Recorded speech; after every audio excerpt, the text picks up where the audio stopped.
What's good, everybody? Davidson Crooks here, one half of Fast Break here for IE Sports Radio. You're the for all his sports. Sorry, the mic is muted, but we're gonna have a big show for y'all here tonight. NBA free agency is here. The NBA offseason is here. We're going to discuss all the moves that has happened thus far this offseason. The big Kevin Durant trade happened. All the moves we saw that were reported. We got stretched out to a 17 deal. I'll just kind of break that down very quickly. Also, are the Lakers nervous to make big moves? I'll bring that up and bring my theory on that. Plus, are the Nuggets primed to be back in championship contention after the moves they made? Plus, the Knicks hired Mike Brown as their new head coach. Is he better than Thibs in this current situation? I'll discuss that and much more here for IE Sports Fast Break here for IE Sports Radio. You're for all sports. And I'll catch you out on the other side after the intro.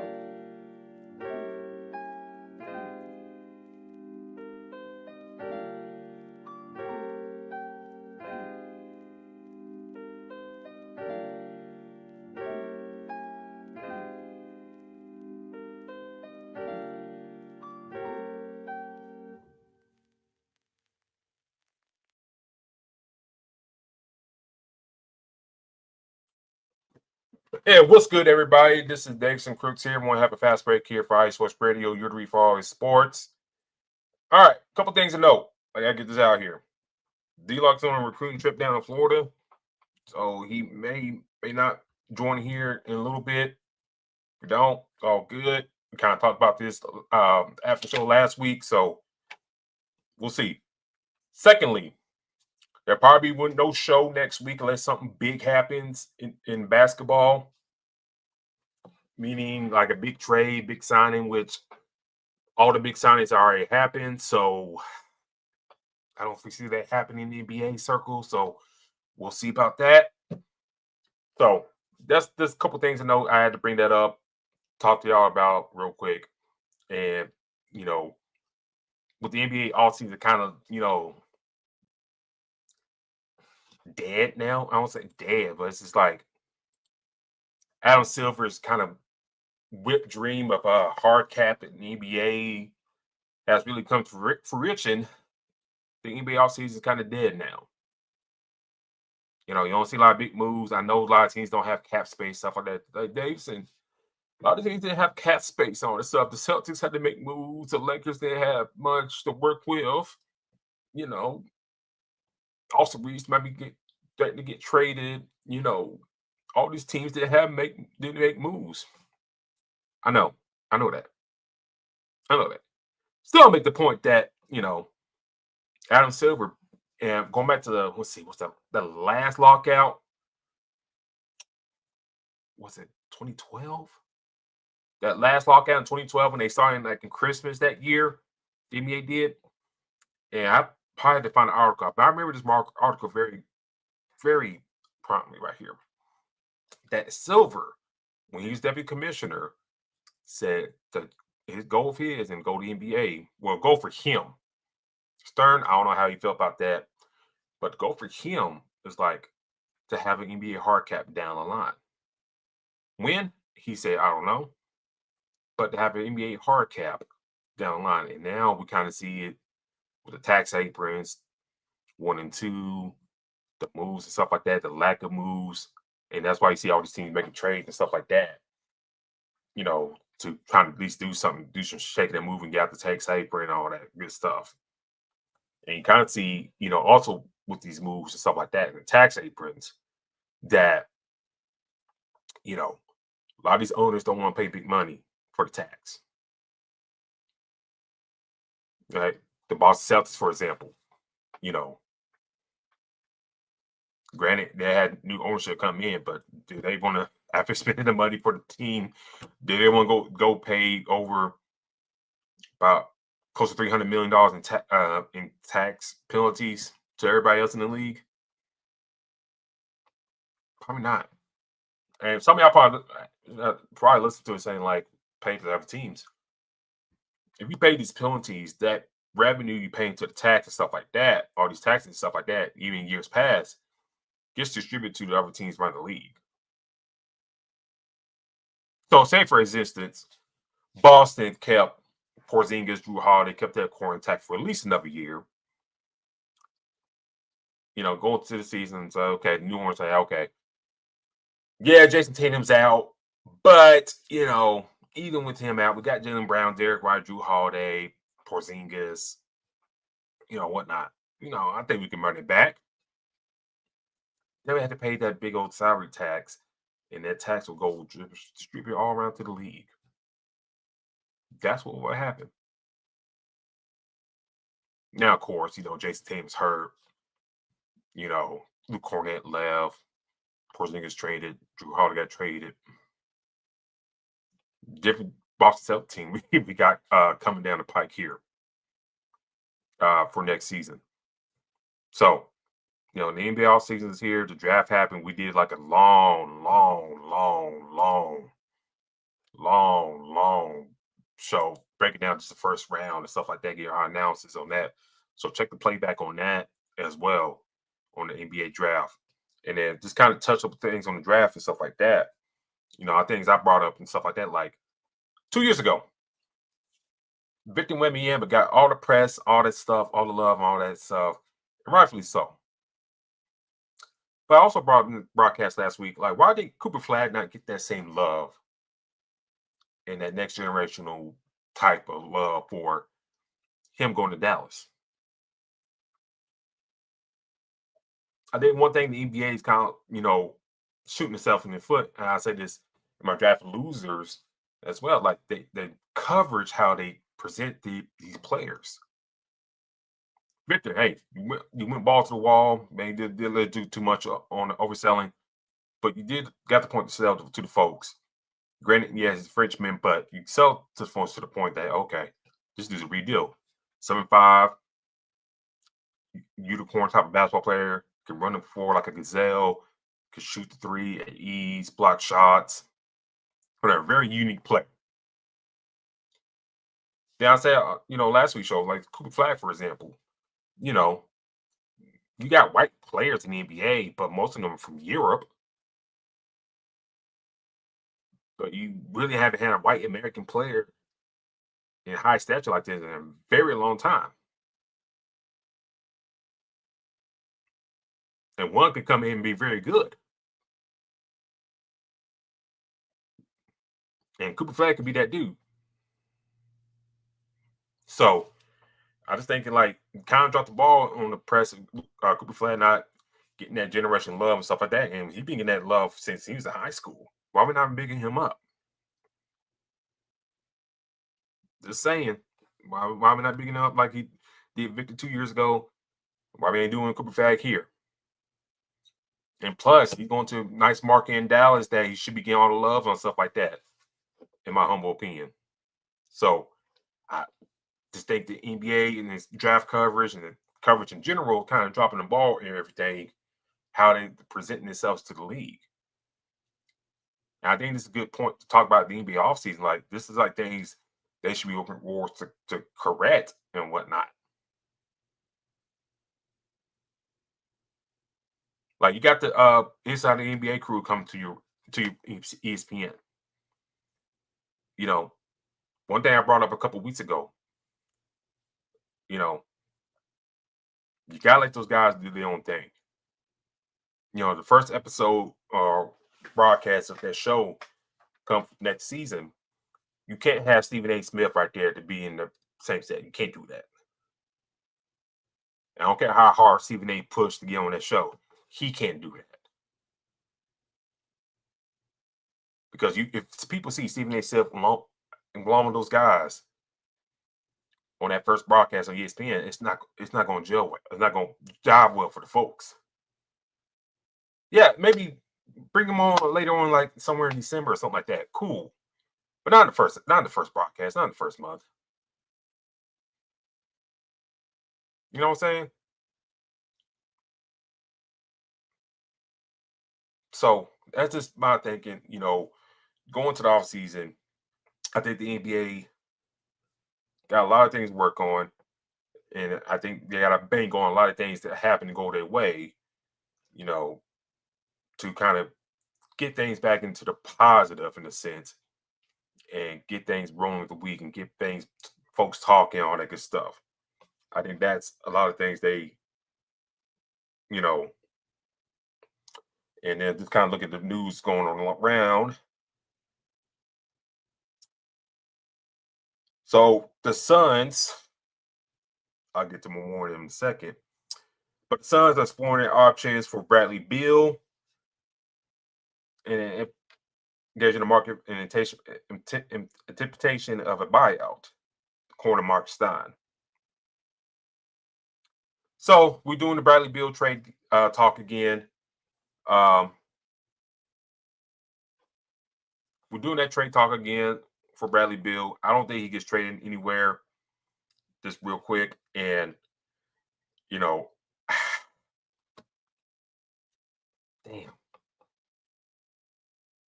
I,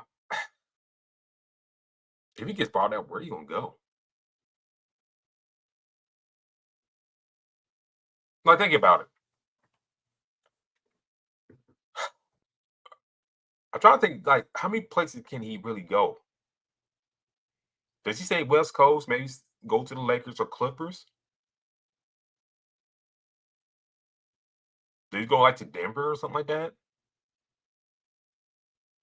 Kyrie gonna be out for a little while. Could Dallas really swing it? And he got a high salary, so I had to think about that, all that good stuff. But the NBA offseason here, so let's dive into the deals real quick, and go through them real quick and all that good stuff.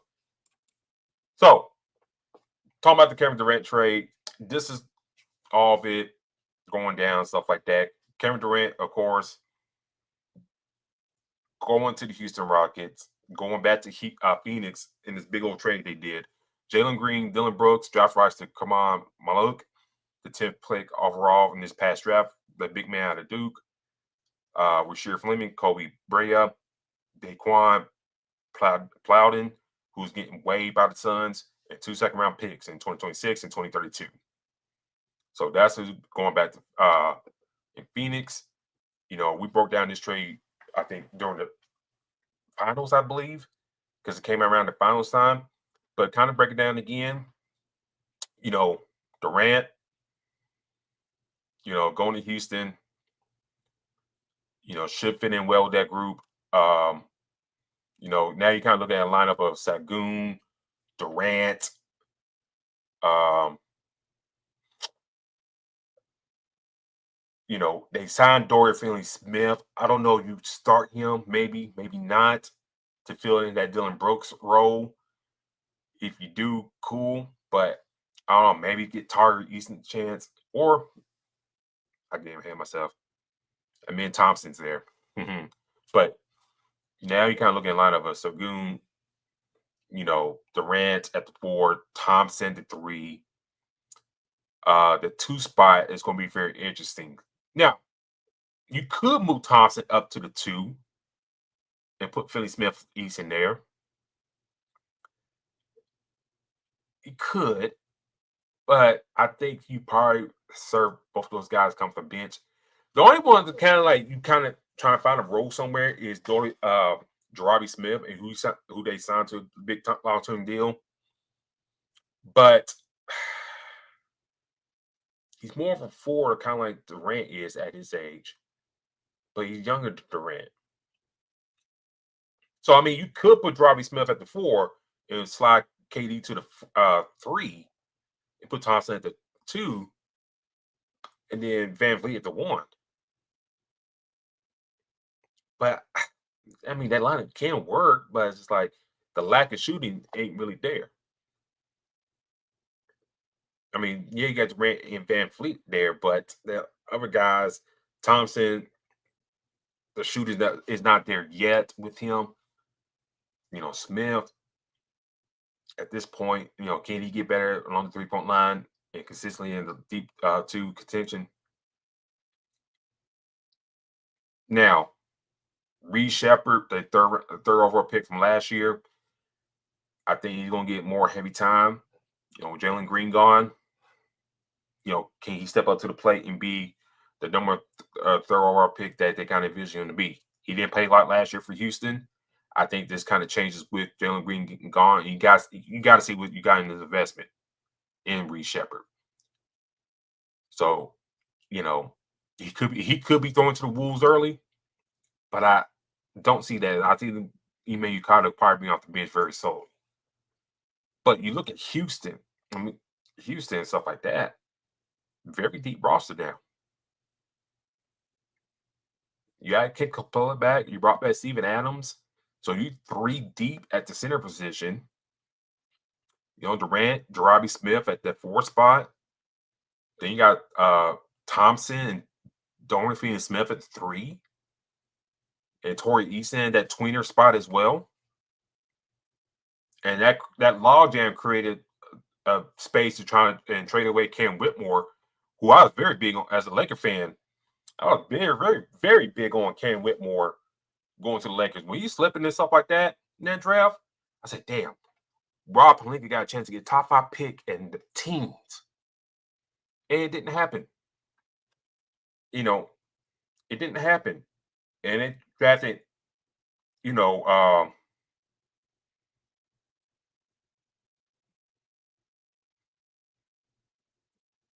it didn't happen. And they, drafted Jalen Hood-Schifino, who didn't do nothing for the Lakers at all. And you get no return in that investment. Meanwhile, like Lakers need 3-and-D guys and stuff like that, and high athleticism was wing and stuff like that. And you have one guy, a couple guys slip through and could have filled that role. So for me, it's just like, Washington getting a good deal. I'll dive into that in a second, but Washington got a pretty good deal right there. But back to this trade. So Houston is looking to load up. Houston is looking to make a strong push in Kevin Durant's twilight years. So Houston, like right now, OKC's still the favorite to win back to back. I got them there, but Houston's up there along with Denver. If I had to put early odds right now, and that's 3 teams in the West.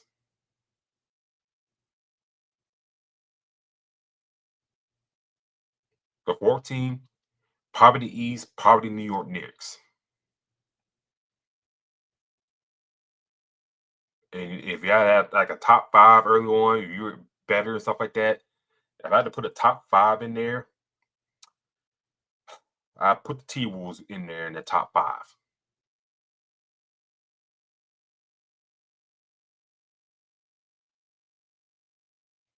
So, but to the Sun side of things, like I mentioned, Bradley Beal's weighing his options, before the buyout.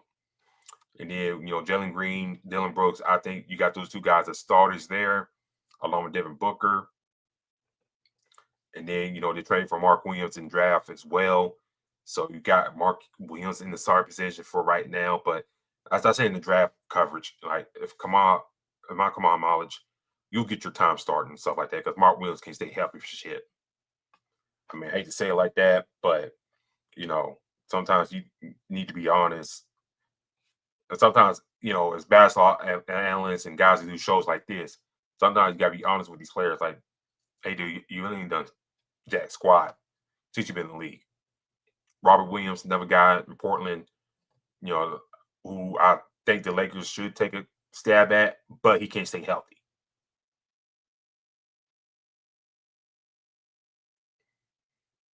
And that's the price of the game. Like these guys can't stay healthy.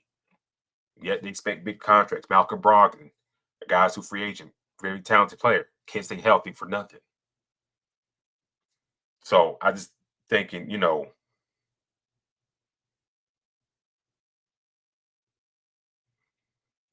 I'm just thinking like, you know,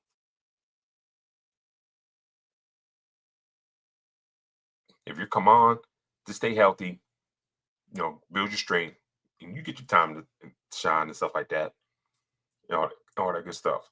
But I think with Jalen Green, Dylan Brooks getting there, I think Bradley Beal is going to get edged out, and we'll see what happens with him. Now, to finish out this trade, the Brooklyn Nets get 2 second-round picks, for them. The Hawks get David Rowdy. I think he's been there before, so he's going back to the Hawks. And also, the Nets get a couple players, so 2 guys that could battle for a training camp spot. And then T-Wolves get Ruku Zakari and 2 second-round picks there. And then Lakers get Theo, forward out of Arkansas. And I think for the Lakers, kind of looking back on it, I think this pick was made to kind of replace Dorian Finney-Smith in hopes the Lakers in hopes he can be the same like him. Defensive guy, high energy, play above the rim, good defense on the perimeter, guard 3-4 positions. I think that's what the Lakers kind of hoping for. And to shoot, and hopefully the shooting part of his game comes later down the line. But I think if he come in and be a high-end defensive player early on in his career, I think the Lakers will take that as a win in this trade. So that's kind of like to wrap up that trade there with Kevin Durant, all that good stuff. Now since the new league is here, everything's starting to be made more official and stuff like that. So now we're getting these reports and news and all that stuff out as well. So I'm going to end it right here. Take my first break. On the other side of things, DeAndre Ayton signed the Lakers. But all the Lakers kind of are nervous to make moves right now. I'll discuss that here on the show. But this is Fast Break here live for iSports Radio. You're the Forward Sports, and I'll catch you on the other side.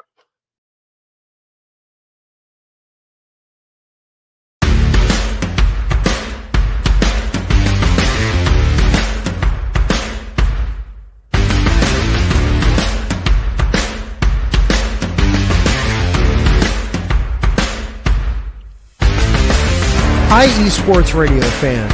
This show is brought to you by Planet Jerky Premium Brisket Beef Jerky. Planet Jerky is the official jerky of the 2022 California League champion Lake Elsinore Storm, single-A affiliate of the San Diego Padres. This all-brisket jerky has gluten-free options, contains no MSG, no sodium nitrate, is low in sugar, and high in protein. Go to their website at planetjerky.net and follow them on Instagram at Planet Jerky. Planet Jerky, the jerky that's on a whole other planet.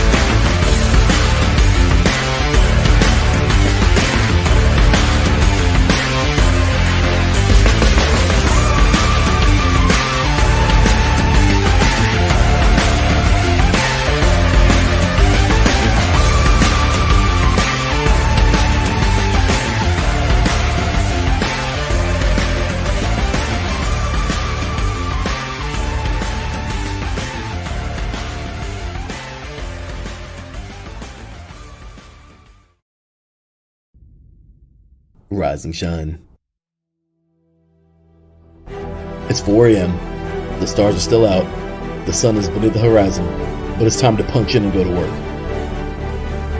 The comfort of your warm-ups turns into the grinding out of your reps as the clinking and the clinking of the plates create a symphony of euphoria. There's no other feeling like it. Earn it, burn it, and take what's yours. iSports Radio has proudly partnered with Vital Apparel, a brand that not only fits great, but also promotes and donates to mental health research. Use our code IESR to get 15% off their comfortable and inspiring gym wear and help them on their amazing journey to support mental health. Go hard, take part in your iron therapy, and be strong. Because when your mental health is as strong as you are, there's no telling how far you'll go.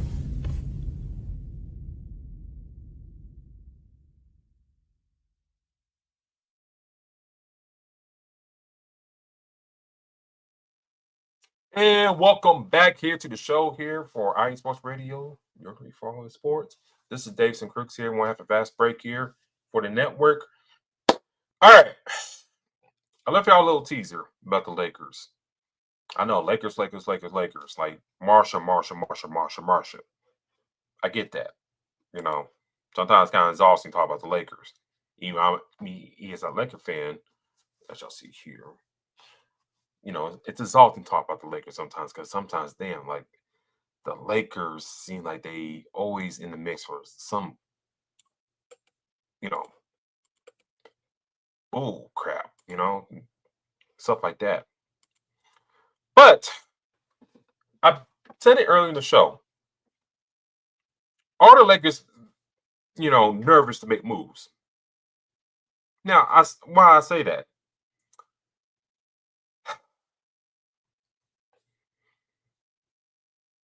They get Lakers. I won't say they got a LeBron problem, but they got a LeBron problem. And what I mean by that is like, well, they got two problems. They got one. The LeBron problem. LeBron, and he about 3 years older than me. I'm 37. He's 40. He'll be 41 in December. LeBron, as good in shape he is, still effective, all that good stuff. At his age, he still at least wants to win one more championship. I think the problem is, I don't think he's not willing to sacrifice the money again like he did years past, like in Miami, to get to that goal, to get the necessary dues to get to that goal. He did it down in Miami, and then we know the story in Miami that he became that big time villain. Everybody all that stuff, and now kind of looking back at it, everybody kind of they overdid it and all that stuff, especially Dan Gilbert. But he did a pay cut, for Bosh and all those guys and stuff like that. And then he signed guys like Joel Anthony to a 5-year deal who really didn't do nothing for them. At that point, a broken down Mike Miller to a 5-year deal. And then after that, you kind of scraped and clawed to sign a couple guys, like Ray Allen, Shane Battier. You tried the Greg Oden route, but it didn't really work out for you and stuff like that. So you tried a couple things there, but it didn't really work out. I mean, you won 2 championships out of it, but you should have won more. I mean, you made 4 straight finals appearances. That's great. But you didn't show more for it. And LeBron won't do that again. And he went back to Cleveland, got his money and stuff like that, came to LA, got his money and stuff like that. And the times he signed these player options and stuff like that, he didn't take less, even though he wants more help around him. And I think that kind of handicapped the Lakers at certain points. And I wasn't really saying for LeBron to take the vet minimum and stuff like that. I don't think a lot of people are saying that. But yeah, Marcus, yeah. Shout out to Marcus. I ain't seen Marcus in a good minute. How you doing, sir? But yeah, Marcus, yeah. They got Greg Golden on the cheap. And the reason they got on the cheap is because those knees were on the cheap.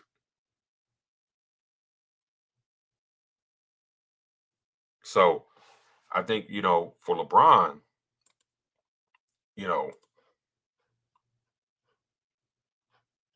I think, if you're LeBron and whatnot, it's like you're not taking low offer deal for the team not to get some dudes who don't produce. Like kind of look at this past season for the Lakers. Jackson Hayes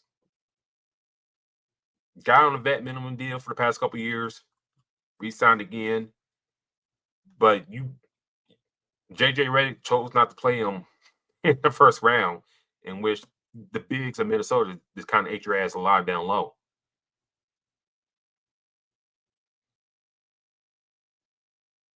Can you really depend on somebody? If I can depend on doing a vet minimum like that, then what's me cutting money going to help bring you in? And I think one thing, with the new CBA and stuff like that, kind of killed the NBA all season is that these teams can negotiate with their players to resign. So the Lakers couldn't get in the front foot in the door to talk to guys like Steven Adams, for example. The guy be perfect for them. I can't a couple other guys as well, but you kind of get my point. But you know, I think they got a problem there because what can you really do if LeBron's taking most of the cap, Luka's taking most of the cap? How can you really fill the team? And I've been real critical of Rob Pelinka's drafting over the past few years. He's been not fielding the best drafts. I said I think months ago at the trade deadline between guys like Maxwell Lewis, Dalton Connect, and Max Christie, between those three guys before the Connect trade got rescinded. None of those three guys who are 3D type of dudes are not on your squad. That's a problem. Guys like Horton Tucker and Alex Caruso are not on the roster. Not either one on the roster. That's a problem. So I'm just kind of looking at things as like, can you fault LeBron? Like, damn, why should I take my money and then, they not keeping guys like we should be keeping them? And then also with the LeBron problem, with Rich Paul and stuff like that in the comments and stuff like that and saying, could things be open for a trade? Could a trade be discussed? But like, who the hell are you going to trade him to? You know what I'm saying? Like, I was thinking about this. Like, who the hell you can trade LeBron to? Like, if you're a team out there, I mean, I'm not saying you want to take LeBron, but like, I'm looking like who's going to be available there?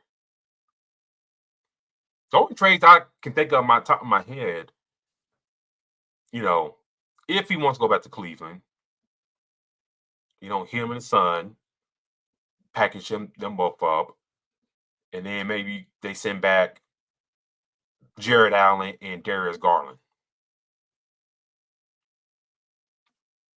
Now for the Lakers, you get another point guard, can handle the ball, and plus you get Jared Allen, a big man that can rebound. Now you set. I thought about that. But then again, if you're Cleveland, why you want to do that? Because Boston's down. The Pacers are now down. I'll talk about more in a second.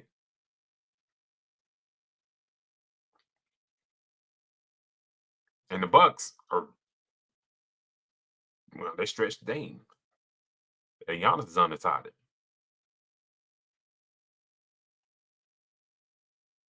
So if you're Cleveland, like, if everybody stays healthy, I think we can make to the finals. So why do that? Then I thought about the Knicks. Who do you trade LeBron for? I say either OG or Mikal Bridges. Or Mikal Bridge. You probably do this. It could probably work. I don't know. The salary's kind of wonky. Mikal Bridges, Karl Anthony Towns. Mikal Bridges, Josh Hart. Or OG and Josh Hart.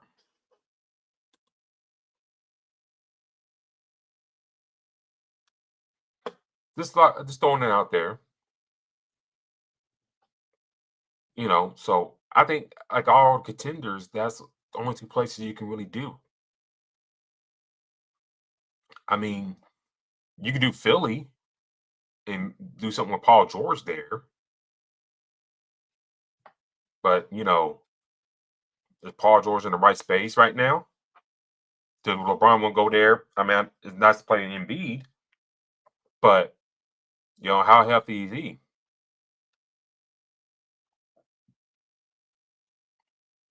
Package LeBron and his son for Paul George and Kelly Oubre.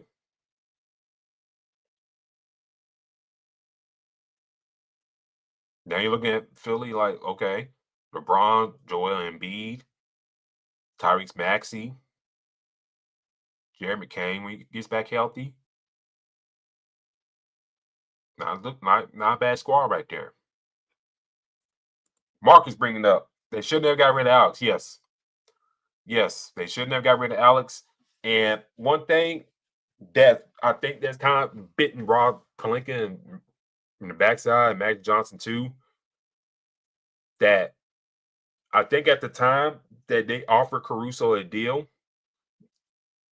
and they should have gave it to him. It was like a 4-year, $30 million deal.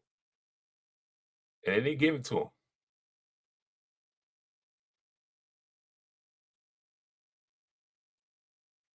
And I think what they did, they gave the deal to Talent Horton Tucker and whatnot. And then, they traded him not too long after that, like a year or so.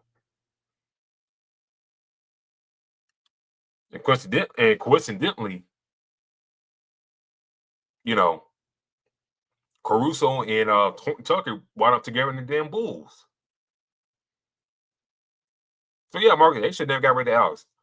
I remember they offered him that type of deal, and I don't know if he rejected it or whatnot, but that thing they should have did. And Tamark is saying, who's taking a 38 LeBron James? That's a good point.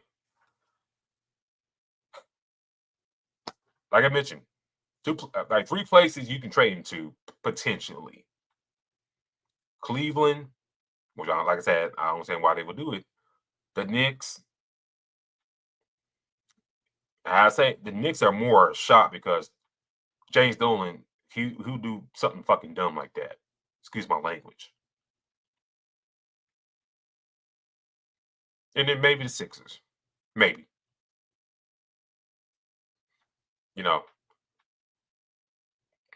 I don't see Miami. I don't see the Hawks.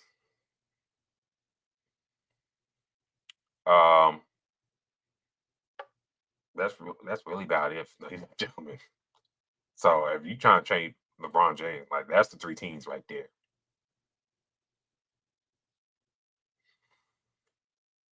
And let's see, Mark is saying, not to mention the $50 million. Yeah. And the tax aprons, all that stuff. That's a lot of things to factor in as well. Terry Rodriguez brought up, if it's Alex Caruso, yes, Lakers should never let Alex Caruso walk. 100% agreed. 100% agreed. And then he's saying the Knicks or Cavs could take him. Like, I don't want to think LeBron in the West because he still got value. I mean, he still can do things and do damage to you.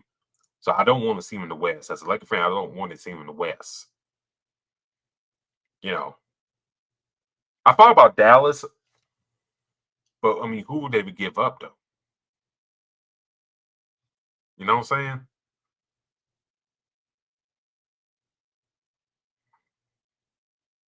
Like, if you're Pelinka, like you beat balls and you ass back Cooper Flag and Daniel Gafford and call it a day. You probably have another salary fill in there. Ask back Christie back. If they want to give up Christie, ask for Klay Thompson. I know Dallas won't do that. And If Dallas did that, Nico did that, God have mercy on his soul, because I don't think they will. Yeah, there's things I can't say on this live that they will do to that man. Let me just say that. Some reason on YouTube and the algorithm on the shorts and stuff, they push stuff in the algorithm. And I've been seeing 12 Years a Slave clips and stuff like that. If you ever seen that, have you ever seen that movie? Just think of that, and yeah, that would probably what they do to Nico. Hate to say it like that, but damn, if they trade Cooper Flag for LeBron like that, like I said, God have mercy on his soul. Tamara Riggs brought up the Clippers. What about the Clippers?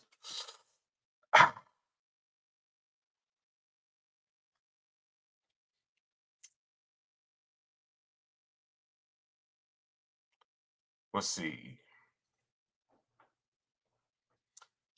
I know Steve Ballmer probably would like LeBron and Kawhi and James Harden to play together. But as we all know, that Kawhi probably good, but like for him. Let's be real about that. And Kawhi wanted to Kawhi wanted to go to the Lakers. I think what kind of messed up Kawhi is that LeBron James got to the dinner table first. If we're being real about that, LeBron James got to the dinner table first. Because Kawhi was trying to push for to go to the Lakers for a long time. And you know how Popovich is against the Lakers, all that stuff, and blah, blah, blah. You know, the Chris Paul trade, all that good stuff. And, you know, LeBron got there first. And how things will be different if Kawhi Leonard will be a Laker. Now, the reason I bring that up, I don't think Kawhi will want to play second fiddle with LeBron. Now, I think it'd be great basketball-wise for those two to team up, because when Kawhi's good healthy he goes, he's one of the better basketball players in the world. And it's a shame the leg injuries has kind of robbed him of that. But when he was healthy and stuff like that, one of the top 5 players in the world, in my opinion. Just my opinion. Kawhi Leonard was the top 5 basketball player in the world. Especially two-way, defense and offensively. And I think, to be honest with you, it'd be better for those two dudes to team up. Now, in the trade for the Clippers, what we send back? I'll ask back for Zubac in a heartbeat. You shouldn't have. Going back to this comment here. Going back to what this comment here by Terry Rodriguez brought up. Another thing that's kind of really talking about the Lakers big man situation, stuff like that. Ivan Zubac. And when Magic Johnson was in charge, that damn trade right there. And you want to talk about the Lakers center problems and stuff like that. That right there really has fucked them. Excuse my language. Really screwed them over for years. Because how long has Zubac been in the league now? Let's see. Let's look this up.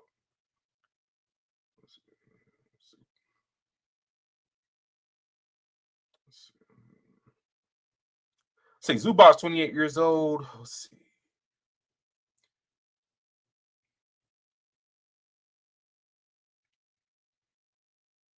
So he was with the Lakers for 3 years, and then since he's been with the Clippers since 2019, a whole damn 6 years with them. Yeah, gotta be close to 10. I think 2 things Magic Johnson kind of really screwed the Lakers on: the Zubac trade, because look who he traded away and then traded back for, and then look who got the show for it. And then look at the contracts that Zubac has signed over the years. with the Clippers. It's not really back-breaking deals. And the time he's still there, you still have enough chips. You did the move with Anthony Davis, so hypothetically, if you kept Zubac in the fold, got Anthony Davis along with LeBron, then you got Anthony Davis when we bitching and crying and like, I want to play the 5, I'm better at the 4 and stuff like that. And I hate playing the 5, and, I hate playing the 5, and they better at the 4 and blah blah blah and all that shit. Now you got a 5-man right there who's still under 30 years old and younger than Anthony Davis, mind you. That's not.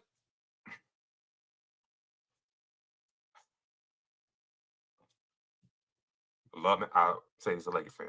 I love Magic Johnson, but him as a general manager really messed some things up. Just saying. But anyways, so you got those two guys there down low, LeBron on the wing, and then you got to figure out the guard situation and stuff like that. Then you got to the races. But yeah, if you do the trade with the Clippers, yeah, ask back Zubac, and they want to give up Kawhi and whatnot. Norman Powell would be great. Kobe Brown, shout out to Huntsville. I'll take him back as a young prospect. Maybe throw in another filler in there and then call it a day. LeBron can stay at LA. You play with James Harden, Kawhi Leonard. There you go there. So yeah. Two things, like go back to Matt Johnson. Two things. That Zubac trade, and then I think Magic. I think the other thing that shot him in the foot. I think Paul George would have been a Laker if he wouldn't been running his mouth by Paul George that whole year before when Paul George was a free agent. And going back to what Bill Simmons says, I know he does these conspiracies and stuff like that, but I think he hit the money on the money here on Paul George and Matt Johnson on that stuff at that time. I think the league told them that Paul couldn't go to the Lakers. Talking about Paul George, he couldn't go to the Lakers since there's so much blatant tampering and stuff like that. The league told him, like, hey, you can't go here, man. It's too blatant. And, wound up staying with the damn OKC Thunder. But I know it's free agent. Like I said, I'm rambling about the Lakers. So let's go back and see what the Lakers did. All that stuff. Kind of bring it back home. The Lakers signed DeAndre Ayton, the former number one pick. Joining the Lakers after a buy for Portland. He's inked a 2-year deal with Portland worth $16 million, so he's not breaking the bank there. Bringing size and shooting to the front court. Okay. My first initial thoughts of this signing is like Rob Pelinka had to do something. Like he couldn't sit and not do anything. And I know Rob Pelinka said that, and then they got cap space coming down the line, all that stuff. But if you're Rob Pelinka, you can't really sit and do nothing this offseason here. Because think about this. You're talking about building for the future with Luka and all that stuff. Mind you, Luka's already been in the league for a good, let me pull this up real quick.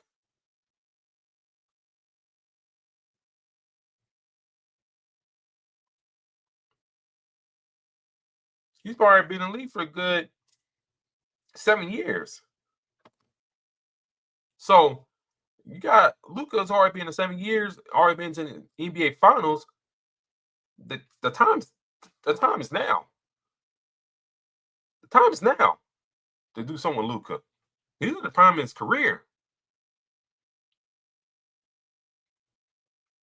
Or you could be like in a situation with Kobe those years ago and get mad and he asked that for a trade until Dr. Bus set his ass down and said, hey man, I don't want to trade you. But I got these deals here from Chicago and Detroit. Pick one when you go to. I mean, shut up. We'll figure it out. Just chill out. But the time is now to do something. I mean, to build around Luka. And with this signing here, I know some Lakers fans not too excited about it. For me, I'm kind of excited because I'll say this, if with the attitude issues he be having and he showed in Phoenix and Portland, if he can't make it here and do some act right here with LeBron, Luka, and tow, and playing in LA, you're not playing in dreary Portland, you're not playing in hot ass Phoenix. You were the Lakers. All right. You may not still change yourself. You find you a nice I don't know what the price is in Malibu nowadays, probably too much, but find you a nice house in the hills, Laguna Beach, Malibu, live the LA lifestyle, play ball with Luka and LeBron. If you gel well with Luka, be productive, I think the Lakers probably got something going right here. I think that me as a fan, look at it this way, I think there's potential here for Ayton and Luka to be a nice duo for the future. Just my opinion. Yeah, it can go sideways quick. It can go sideways quick, ladies and gentlemen. Because Portland just said some crap about him at the door that's like, damn. Like, we know about the winter storm up there, and Portland was going to send some folks out there, to get him out stuff in his house, but Ayton didn't want to go regardless. So, you got that. His attitude issues from Phoenix and Portland, him clashing with Monty Williams, him trying to leave Phoenix and go to sign that. Remember, he signed an off sheet with Indiana. If Phoenix decided to keep him anyways. And then lo and behold, they found Monty Williams and they traded him anyways. So for me, look at the Lakers signing for Ayton and stuff like that. I think it's a great move. Just for I think you got potential for a number one pick in the same draft of Luka to grow together to be a nice duo for the future. And you also got to think about it. This dude still. Let me pull it up. I mean, he's 26 years old. Luka 25. So you still got some prime real estate right there, and two guys in the mid-20s to do something. Just playing fantasy here. Just playing fantasy here. If these two guys work out next season, if Ayton comes in, plays well, plays at least averages 20 and 10, plays at least half-assed defensively, stuff like that. If you look around the league, whatever duos you got out there that can really contend like that. Jamal Murray and Jokic, even though Jokic do more of the heavy lifting. John Morant, Jaren Jackson. I mean, if they can stay healthy and Jaren Jackson can rebound better, maybe. Victor Wembanyama and De'Aaron Fox, that's wait and see.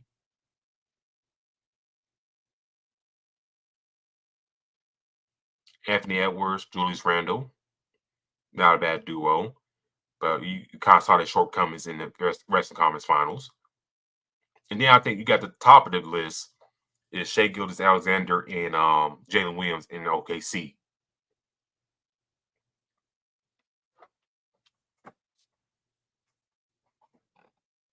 So if they at least could be under Jalen Williams and SGA, I think that would be great for the Lakers in their future.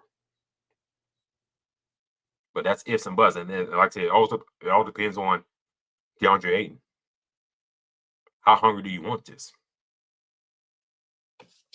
And going to this point right here about Terry Rodriguez, the Lakers love acquiring former number one pick big man, Shaq, which worked out very well. Kwame Brown.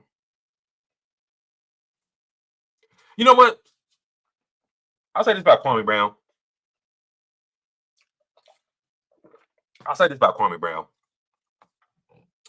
You flipped him for Paul Gasol.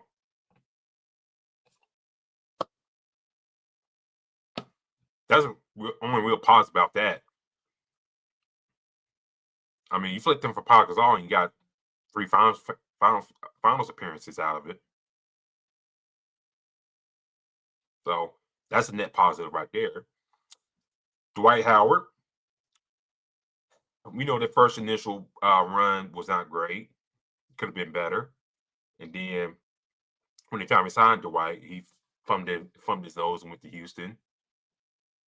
And you kind of saw the Lakers losing some of their magic right there, no pun intended, keeping their free agents and stuff like that.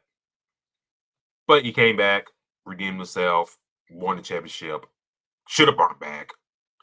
But, came back and won the championship. At least they got a championship out of him. Anthony Davis, at least got one. The injuries after the title win didn't help, but I think the past couple years, it's been pretty solid for them. And then, DeAndre Ayton, we'll see how that goes. And Victor Wembanyama, we'll see about that one. We'll see. We talking about years down the road right there. Yeah, we talking about years down the road what Victor and all that stuff's gonna look like down the road. Yeah, he said, yeah, Ayton walking finals. Yeah, he got coming ready to ball. How short tempered JJ Redick is, he's got to be ready to go. And then Marcus. Marcus not a fan of DeAndre Ayton. He said Ayton's soft. He's softer than Cotton Swab. Softer than Charmin. Terry Vargas brought up, but Marcus, DeAndre Ayton's a legend in the University of Arizona. Arizona's only 26. Like I said, that's the age thing. That's my thing, the age thing. If it works out, you got at least a good 5 years till these dudes hit 30 to get their peak. That's my thing. You got 5 years. If this doesn't work out, you got 5 years. Got 5 years to kind of get this figured out. I mean, if it works out, you got 5 years to do something with it. That's what I'm trying to say.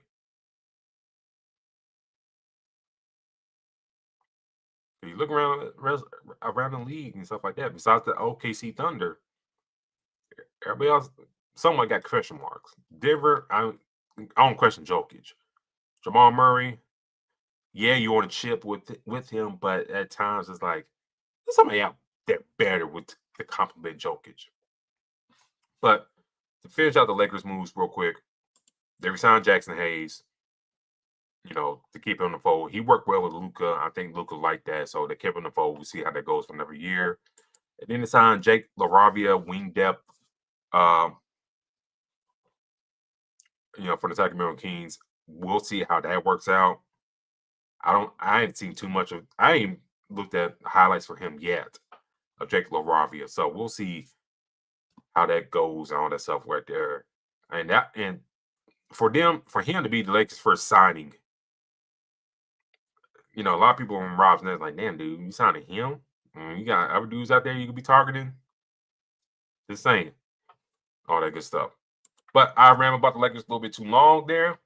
But to my last break, on the other side of things, I'll go over the other free agent moves real quickly, kind of go rapid fire, all that good stuff. And it does kind of close the show there. But this is Fast Break here, Friday Sports Radio, your read for sports. And I'll catch you on the other side.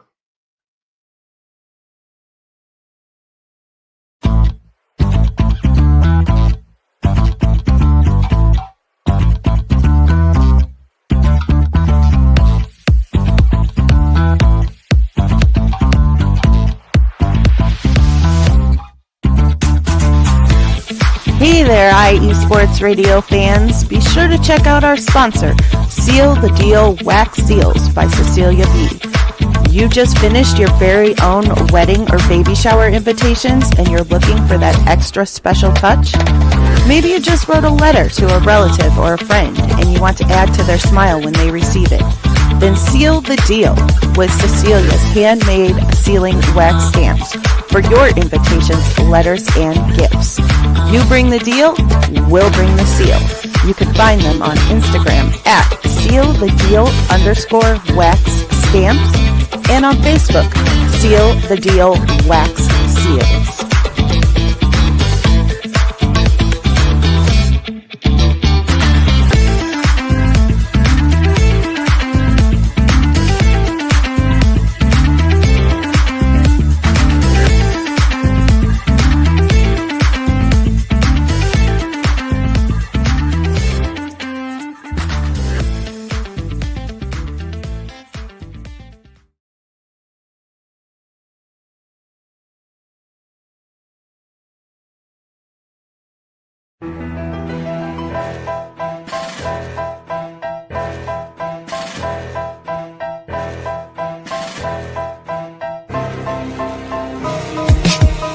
For the last 10 years, IE Sports Radio has been bringing you amazing content ranging from interviewing legendary athletes, coaches, and other authorized media personnel to building tailor-made shows dedicated to all major sports cities around the country.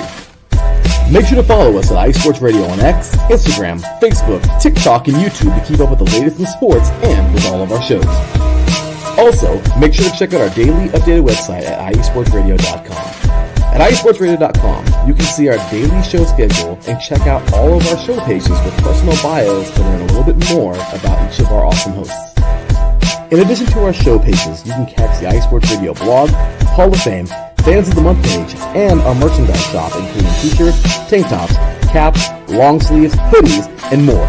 For now over a decade here at IE Sports Radio, we've continued to be by the fans, for the fans, and we thank you all for your support and for making IE Sports Radio your direct feed for all that is sports.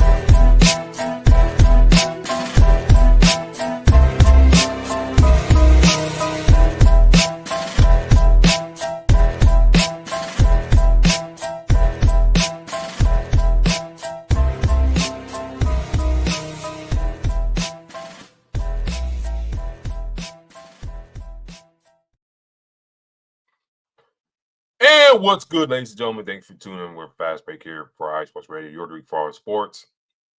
Just a couple of programming note. We probably won't be live next week. You know, summertime, dead period, NBA, stuff like that. I know WNBA is going, but you know, Caitlin Clark is out, and then I'm tired. It's like for the WNBA, man, it's just like you want to talk about it, but it's just like you got the gatekeepers, and then Caitlin Clark think pieces. If a black player attack her, I mean, if it's a white player, they don't do nothing like that. And then, like, I think it was like a couple weeks ago, like last time she played, you know, I forgot what's the white girl's name from Connecticut that attacked her, and they got into a scuffle. And then dude from was it Athlon Sports did the article and stuff like that, saying, you know, Angel Reese's former teammate attacked on, like, that's just poor journalism. You never think about, and thing I talked about earlier about journalism and stuff like that. You got dudes like that just rage baiting, thinking that's great journalism, and it's not. But anyways, if you're new here or see the playback on the show, do follow IE Sports Radio on all your social media feeds. Follow on X, formerly as Twitter, Instagram, Facebook, TikTok. Our TikTok feed is getting better, so do follow us on TikTok if you're out there. TikTok, Facebook. Subscribe to our YouTube channel. Try to get those YouTube numbers up. So do please subscribe to our YouTube channel. And then do go to iSportsRadio.com for all your latest shows, news, and feeds and stuff like that. Show handles, all that stuff you get there on the website. Under our 3 and Out series coming, starting back here soon. And our football preview series, where we go about division, you know, previewing the NFL team. So that series is coming up soon. I've done shows in the past about the Tennessee Titans on that series. So it's great fun, great 45 minutes to talk about previewing your team before training camp. So it's always great to do that, or even listen in to hear everybody else's perspective of their team before the season starts. So be on the lookout for that. That series should be rolling out here, hopefully later on this month, if not early August on that. So got that all the way. Go to the chat real quick. No, it wasn't over Cunningham. No, when Connecticut and Indiana was in the cat fighting the whole game, and one of the Connecticut girls just busted Caitlin side of the head, and Sophie Cunningham, she did jump in, stuff like that, but I forgot the dude who wrote the article. I think I saved it. Hold on real quick.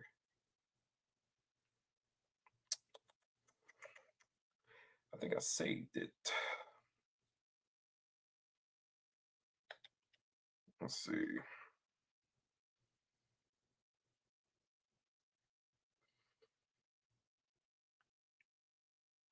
Yeah, so I got it right here. Caitlin Clark goes viral after, and this is written back on June 17th, goes viral after getting decked by Angel Reese's former teammate. So that's the title right there for that. And this is the dude that wrote it, Chris Phelps, who writes for Athlon Sports. So great journalism by Chris Phelps there. Great job. You'll be greatly, remembering it after. But let's see. And then, Ray Berger after having jobs, meanwhile, search the sports journalism job, but I digress. Yeah. Yeah, folks like that. Yeah, folks like that, get clickbaits like, and it's all about traffic. Angel Reese is a lightning rod for these dudes and to the casual audience out there for content. Angel Reese just did that one gesture to Clayton Clark years ago, and then just put it out there. White America has been upsetting and tizzy on it for years now. And then he said also Marina Mabry. Yes, I think that's her. So yeah. Yep. And Caitlin Clark's been out, all that stuff. Granted, she'll be involved to All-Star spot, which she probably won't play. So, and Angel Reese has been playing very, very better and stuff like that. The Fitz Collier has been playing very well. The Sparks. I feel like the Sparks should have signed another big man. Post player in the offseason, because that lack of size is hurting them. Who knows if Kevin Brink's going to play this year? Like, depending on where the Sparks are at after their All-Star break, standing-wise, if they ain't close to playoff contention, then just put Brink on ice and keep it and play next year. Just play next year. That's my point. All right. Go rapid fire real quick. So, the Nuggets, they traded Michael Porter Jr. in the 2032 unprotected first round pick to the Nets for Cameron Johnson, adding a versatile two-way forward. This move right here for the Nuggets, A+. Cam Johnson can play both ways, similar, kind of like Aaron Gordon, kind of like the same player, kind of intertwined. I've been on the Michael Porter, like, maybe he'll come around sometime soon train, but it never really materialized. And, he's a fine offensive player, but, everything else, kind of like that dog in him. He really got that dog in him. So, for Denver, I'll say this. For Denver, if I was somebody in the media in Denver, I want to ask this question. Josh Kroenke, the owner of the team, said about when they fired Calvin Booth and Mike Malone that Calvin Booth had a trade on the table for Michael Porter Jr. Now, he didn't dive into what specifics that trade was, but if I was that media in the media over there, I was like, ask like, okay, or off the record, pull him to the side, like, hey man, who's that trade for? for Michael Porter Jr. that Calvin Booth had around the trade deadline. Because if this was the trade right here, getting Cameron Johnson like that at the deadline, could we be talking about Denver? Could we talk about like Denver make it back to the NBA Finals? If you're a Nuggets fan, if this trade was available at the trade deadline and get rid of Michael Porter Jr. and get Cameron Johnson into the fold, could y'all be possibly champs again? Like you went 7 OKC. You know what I'm saying? Could add and Aaron Gordon, his Gordon injury, it was hanging in there. But if you added like a Cameron Johnson there, could y'all maybe push to the finals? That's a what if. Now, if this wasn't a trade deadline, then so be it. But if this was, then why you didn't pull the trigger then? But I like this trade for the Nuggets. You get better defensively. I mean, scoring wise, they're about the same. Just look at the stats, everything like that. Just like they're the same in a sense. So you're not really losing much scoring wise. I think Porter, like I said, Porter's the better scorer and whatnot. But he flashed that every once in a while. So I think Denver wins big. For the Nets, I mean,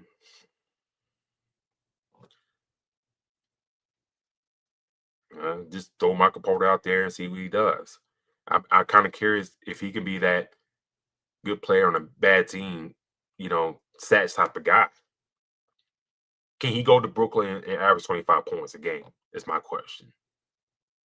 Similar hopes I had for Jordan Poole when he went to Washington. Can Michael Porter be that dude kind of like average like 20-something points on that seems like rebuilding? Then Denver does this. They signed Bruce Brown back into the fold of things and signed Tim Hardaway Jr., bolstering that wing depth and playoff experience. They got these dudes on 1-year vet deals, ladies and gentlemen. Vet deals.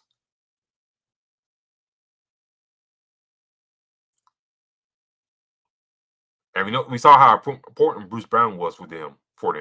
And then getting Hardaway into the fold of things and 3-point shooting and stuff like that. And also, if you're Tim Hardaway Jr.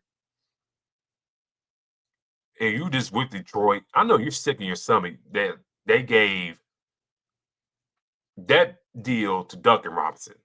I'm sorry. They didn't even offer to bring you back. They get that deal to Duncan Robinson, 3 years, $42 million deal. And I know that deal is probably going to go to Malik Beasley. I'll talk about him in a second. But if you're Tim Hardaway, you got to be sick. Like, damn, they get that deal to Duncan Robinson. I could have got that deal. I could have placed Malik Beasley. And shout out to Duncan Robinson's agent because he has a hell of an agent. Like, damn, dude. You got that $90 million from Miami for whatever reason. And then you can turn around and get $42 million from Detroit Pistons?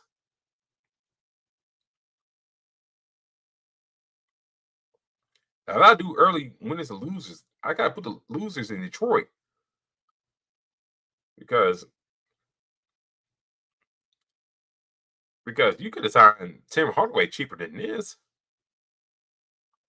Hell, when Malik Beasley's situation going on, you could have probably signed him for a cheap deal.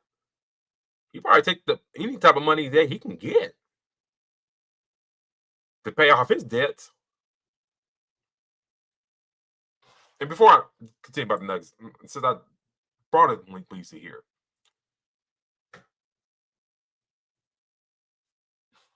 let me make sure I get my stuff right for. Let me make sure I got my stuff right.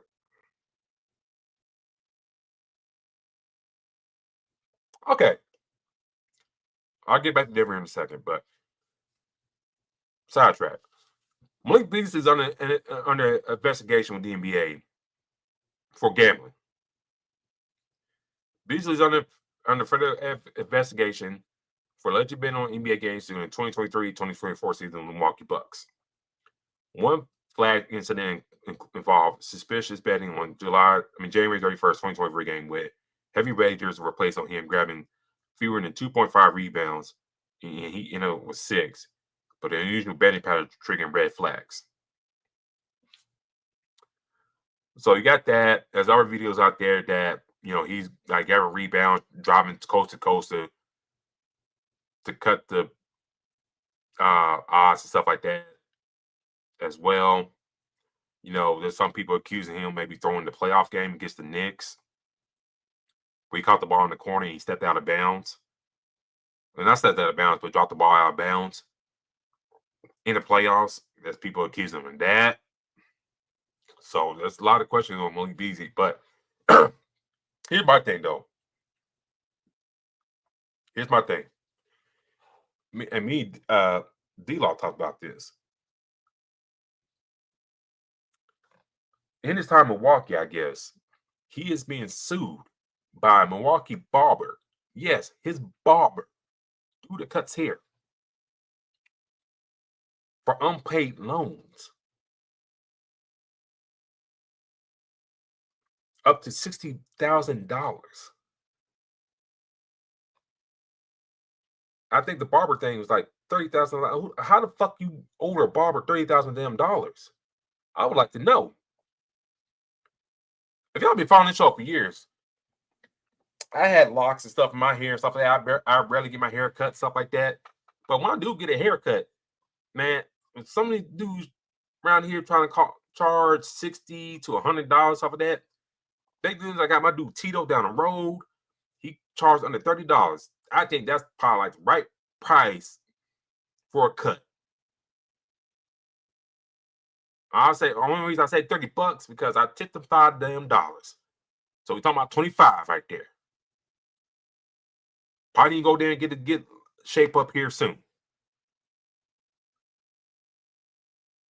Now, I'm talking about this $25 for me getting cut. That's every so often.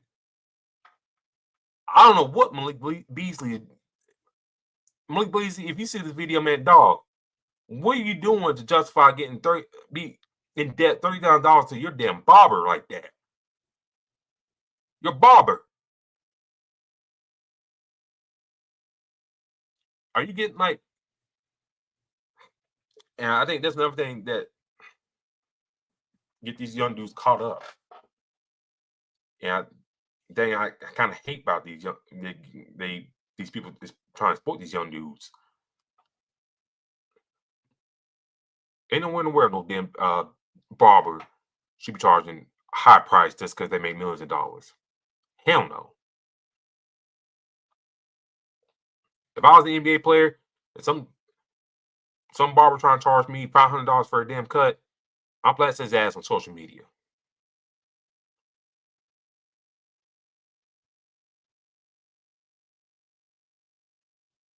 You shouldn't be charging no damn $1,000 for freaking cuts. I don't care if it's damn edge up.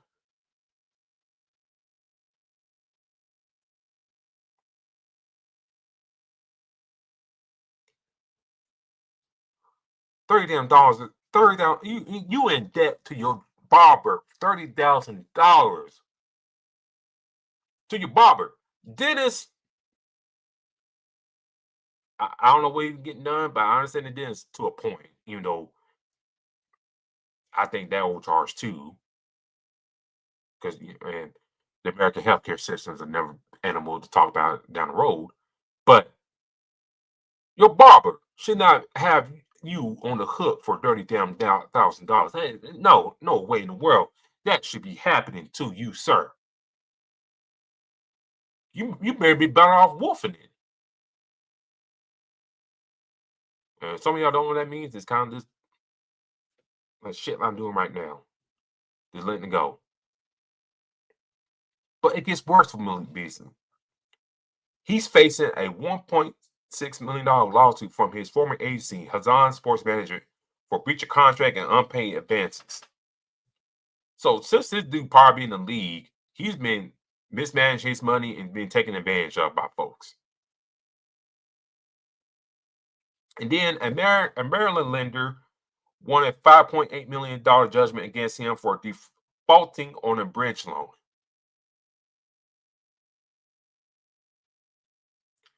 And also, speaking about Detroit, he also been sued by a Detroit landlord for unpaid rent. And some people did some digging and stuff like that. The building he's been staying at is owned by Dan Gilbert. The condo he stays at.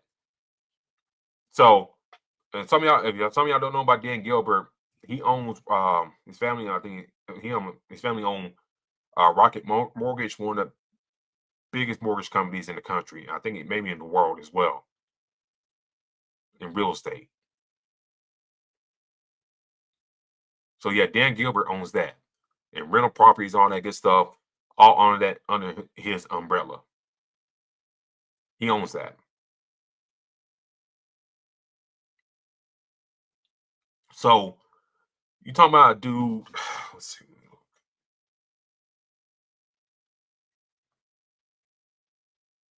Because I think when he was with the Timberwolves,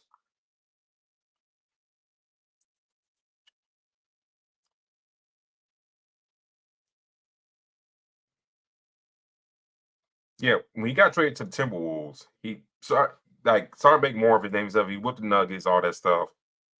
I think when we signed with the Timberwolves back in I'm reading right now, he resigned with the Timberwolves for a 4-year, $60 million contract.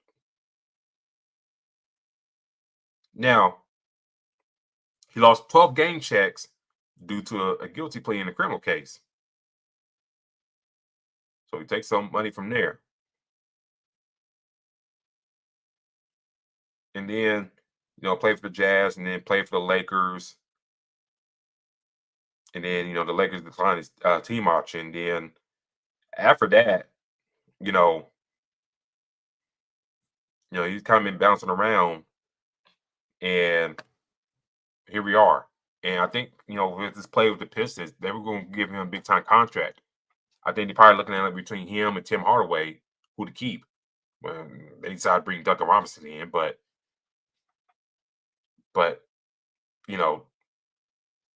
now that I think that's out the window.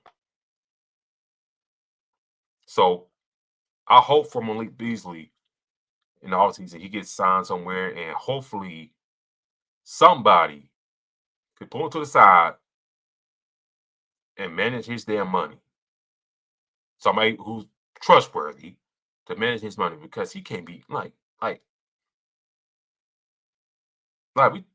at least close to $7 million between the sports management group and the loan.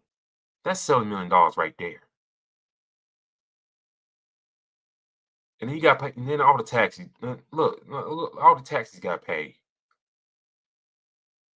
The cities he's been in, the states he's been in. California don't pay about that state tax. I don't know about Michigan, but I first see you pay state tax there too. Wisconsin, same thing. Minnesota, same thing. That's 4 states he's been in.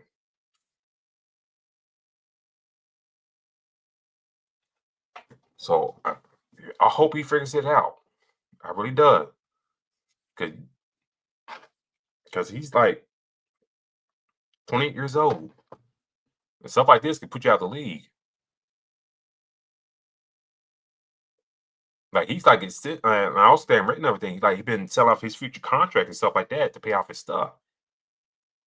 Like, he's like an NBA player living a paycheck to paycheck.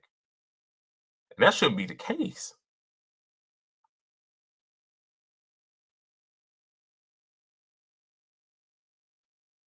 It should not be the case. Anyways, go back to the Nuggets. They signed Jonas Valanciunas from the Kings. Traded for Jonas Valanciunas for the Kings for Darius Saric.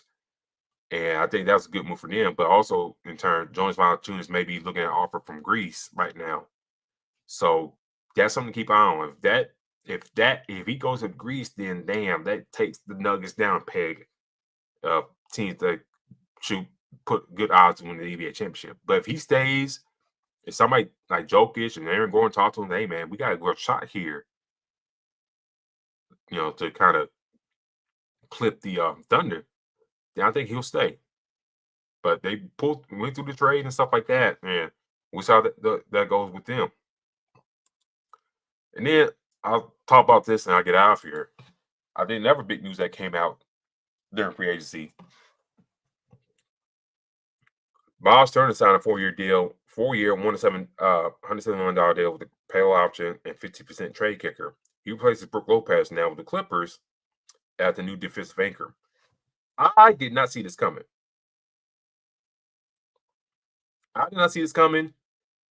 And I think what happened with this is because Miles Turner saw the deal Nas Reed got, and he thinking he should got more Nas Reed, and the Pacers weren't going for it, and they won't want to match that or eclipse that. And lo and behold, the Bucks say, "Hey man, we'll give you this deal and all this stuff." And now he's a Milwaukee Buck with Giannis down low. Now do I see this like a good move for the Bucks? I don't know. I mean, you're much younger at center. In my humble opinion. You're much younger. Miles Turner is just 29 years old. But does he make your team better? Brook Lopez going to Clippers. Well, we'll see how that goes with him. But, if you sign Miles Turner away from your division rival and they really got nothing else at center, sort of a win. But now, in turn, they did that, but Damian Lillard has been waived to create cap space, and this contract will be stretched out for the next several years. Some saying 5, some saying 6 years to be stretched.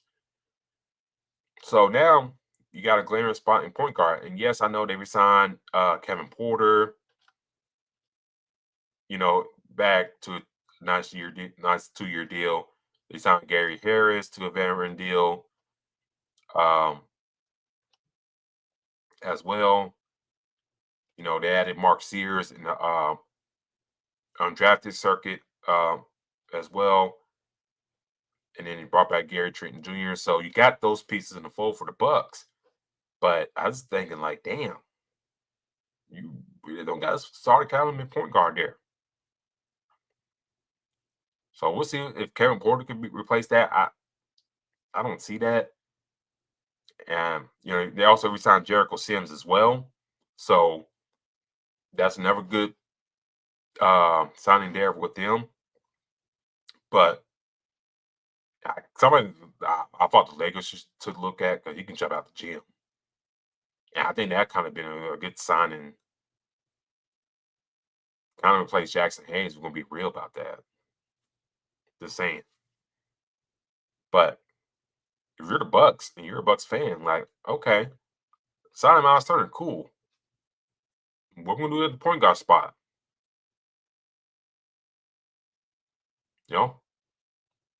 So if you're the Bucks and stuff like that, does this signing of Miles Turner, does that keep Giannis happy in the fold for another year?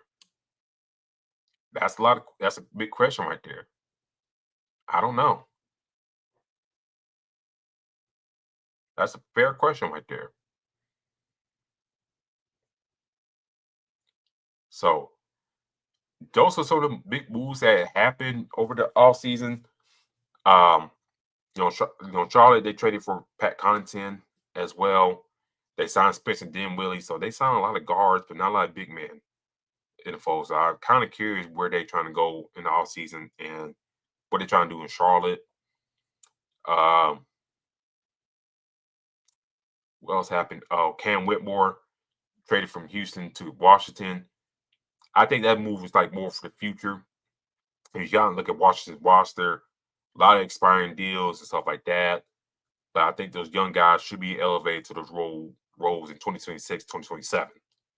I know if you're a Washington fan and hearing this, Yeah, never kick kicking another year down the road, but hopefully this is the right. Hopefully this time around be the right moves that kind of like get you out of purgatory hell in a sense. Luke Cornett signed with Spurs. I feel like the Spurs could got him a lot cheaper. This is my opinion. This is my fault. You know, I don't think. I mean, you sign these dudes to these big, long-term deals like this, and they really don't do nothing. And I know Spurs has success like these top centers before, but like sometimes you can spend your money elsewhere or do better. But anyways, Luka Garza, who left the Timberwolves to go to the Celtics, I like that move a lot. I think he could be a better person long term for them. Like back to the basket, score better, and all that stuff. I think he could potentially be better backup big than Luke Cornett was for Boston. If we're gonna be real about that, I like that move a lot. Better than, and you can sign for cheap too, which you kind of had to, but for him to have to be a nice backup big and get some scoring and stuff like that, and then the future of Al Horford, you don't know about him. Like that, Luke Cornett gone, Porzingis gone. So if you Luka Garza, if you come in and have a strong trading cap and stuff like that, man, you could be looking at a starter role. Not a bad spot to be in. Sometimes you got to take small deals like this to kind of gamble yourself for down the line. I like that move for the Celtics and Luka Garza to take advantage of that. Like I said, nothing really else popped off. James Harden re-signed with the Clippers again.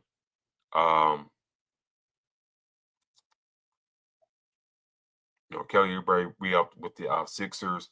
So, like I said, not a lot of movement in the free agency world. I mean, that's off the top of my head, the moves that happened. Let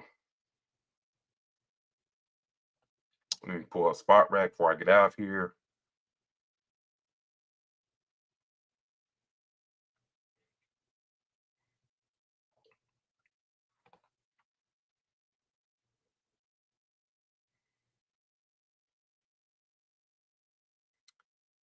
So, let's see. Larry Nance signs back with Cleveland, 1-year deal. Tyus Jones going to the Magic. Nickeil Alexander-Walker going to the Atlanta Hawks. So that's not a bad deal for him. And for the Hawks right there, to get some scoring on the wing, the two-way guy right there. So that's a good move right there. That's really about it. I think the other big moves is like I think the other things we got to wait for is like, what does Al Horford do? Does he sign with the Warriors? Does he stay back in Boston? That's another question there. Or the Lakers, still kind of hold up for Al Horford. So Al Horford's kind of like the final move, big move to see what happens with him, or maybe he retires. So we'll see what happens there with him and whatnot. Off season. So I think that's the big move right there. Nikola Vucevic from the Bulls. I think that's another name to keep an eye on, see if he gets moved. I think the Bulls are finally kind of recognizing they're in a rebuild mode and see what happens with them.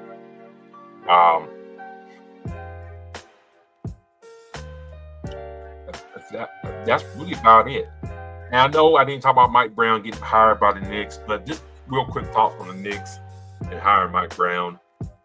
My only question is, can he be better than Thibs? I know he'd probably be more likable to James Dolan than Thibs was. But is he? Let's be real. Is he a better fit than what Thibs was? That's all I'm asking. Because they're the same type of coach. You know, Mike Brown got that Al Roker smile going for him. We're being real. So, you know, that's quick thoughts on Mike Brown being hired as the Knicks head coach. That's like, can he be better than Thibs and managing the bench and stuff like that? So that's just my big question there with Mike Brown going to New York. But this has been our show tonight, ladies and gentlemen. Thank you for tuning with us. Probably won't be live next week unless something big happens. But great to talk with y'all this week, and then the season as a whole. The season's been wild. The season's been memorable and whatnot. So thank you for joining us for this whole year. A lot of things have happened to the network. So a lot of things happen behind the scenes. So we'll see how we'll approach next season and all that stuff. But do follow the show's page. We'll still be doing shorts and stuff like that throughout the off season. Do follow the show at Fast Break IESR. That's Fast Break IESR. Do follow D-Lock on Twitter. Black-813 is Black-813. Do follow me on Twitter as well. Spawn4288. That's Spawn4288. I do have my own personal Instagram page called The Crooks Process. Do follow me on there. On Instagram and Facebook, you see the CP logo there. On Instagram and Facebook. Also do follow me on TikTok as well. I do some things on there as well. In fact, mainly the Titans. So do follow me on there as well. But until then, ladies and gentlemen, I don't know when we'll be back up here. But do keep your notifications handy. Do subscribe to the YouTube channel.